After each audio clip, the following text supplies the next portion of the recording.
SIR এর form বাড়িতে পৌঁছে গেছে মমতা ব্যানার্জির। মমতা ব্যানার্জি মিডিয়া দেখুক এসআইআর এর ফর্মটাকে ধরে, এটা তো ডুপ্লিকেট ফর্ম, ধরো এটা লাগাও, এটা তো ডুপ্লিকেট, এটা কারণ নাম এটা এসআইআর ফর্ম। মমতা ব্যানার্জি মিডিয়াকে ডেকে এরকম ভাবে ফর্মটা ছিড়ুক। নওশাদ সিদ্দিকী এসআইআর এর বিরুদ্ধে সব থেকে বড় কথা বলবে পারবে। আবার এরকম জেরক্স না ছিঁড়ে আমাদেরকে ভুল বুঝিয়ে দেয়।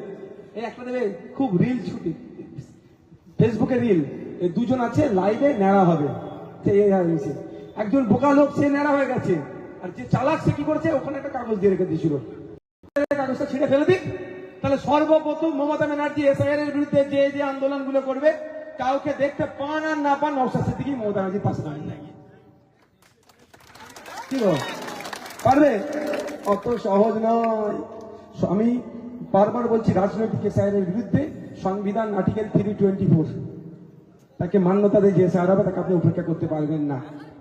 ভাই অত বিতর্কে যাওয়ার দরকার নেই। এখন রাজ্যের সরকারকে বিধানসভাতে রেজুলেশন পাস করুক, কেরলে যেমন রেজুলেশন পাস করেছে, মিটে গেল, করেছে, সাপ হয়ে কামড়াচ্ছে ও জায়গায় যাচ্ছে। আর একটা কি আছে বলছে বরের ঘরের মাসি আর কুলের ঘরের পিসি, সে হয়ে গেছে স্যার, এর পাল্লায় পড়বেন না।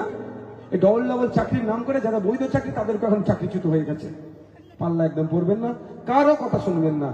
এখন যে গাইডলাইন আছে সেই গাইডলাইন মেনটেন করে আপনি আপনার জমা দেবেন। অনেকে গল্প শোনাচ্ছে এইটা থেকে এনআরসি হবে, হানাবে তানাবে, তাহলে এখন করণীয় কি বলো?